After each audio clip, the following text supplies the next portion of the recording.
Slow down. You don't actually know this person yet. You don't know what they did last night.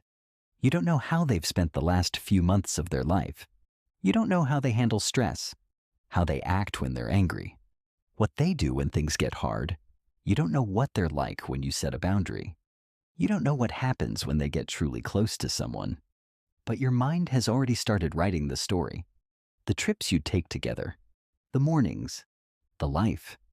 And that, right there, is worth pausing on. Sometimes we don't fall in love with a person. We fall in love with the possibility they opened inside us, with the version of them we imagined, with the need they seemed to meet, the gap they seemed to fill, with the future we started constructing before we even knew their last name. Relationship psychology has a name for this. It's called future projection. Falling in love with the future you imagine you could have with someone before you've actually taken the time to know who they are. And the most dangerous part of it is this. When it happens, you stop observing the real person in front of you because you're no longer living the relationship as it is. You're living the relationship as you've imagined it. And the real person, with their actual patterns, their actual history, their actual way of showing up, can become almost invisible. And there's something else worth understanding. That intense pull you feel at the beginning of something new, it isn't always a signal that this is the right person. Sometimes it is, but sometimes the nervous system is recognizing something familiar: chaos, uncertainty, the feeling of almost reaching someone who isn't fully available. These feelings can be as familiar to the nervous system as childhood itself. And what is familiar, even when it isn't good for us, can feel magnetic. It can feel like chemistry.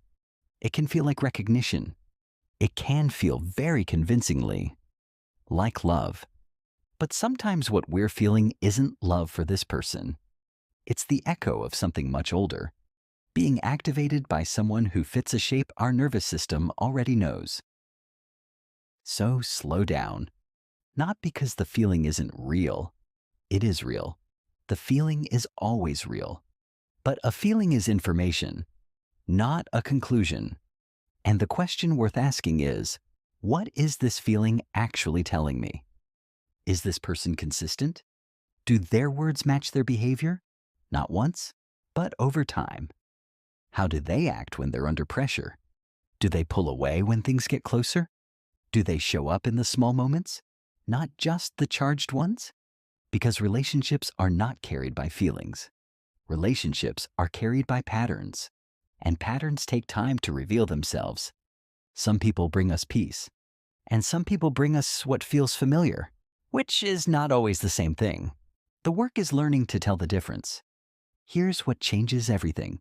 The more we know ourselves, the more honestly we've looked at our own wounds, our own patterns, our own unmet needs, the more clearly we can see another person. Because when we haven't done that work, we tend to project. We see what we need to see. We fill in the gaps with hope.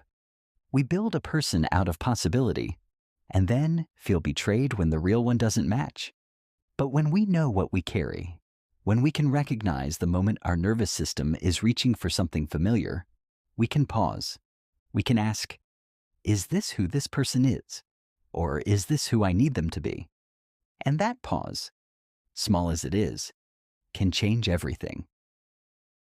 It can be the difference between choosing someone because of who they are and choosing them because of who we imagine they'd become. Especially at the beginning, when the pull is strongest. Try to pause, not to suppress the feeling, but to get curious about it. Ask yourself, what am I actually seeing here? Or what am I hoping to see? Has this person kept the promises they've made, even the small ones? Do I feel safe? Or do I feel activated? Am I drawn to who they are, or to what I imagine they could be? These questions aren't about being cold or calculated.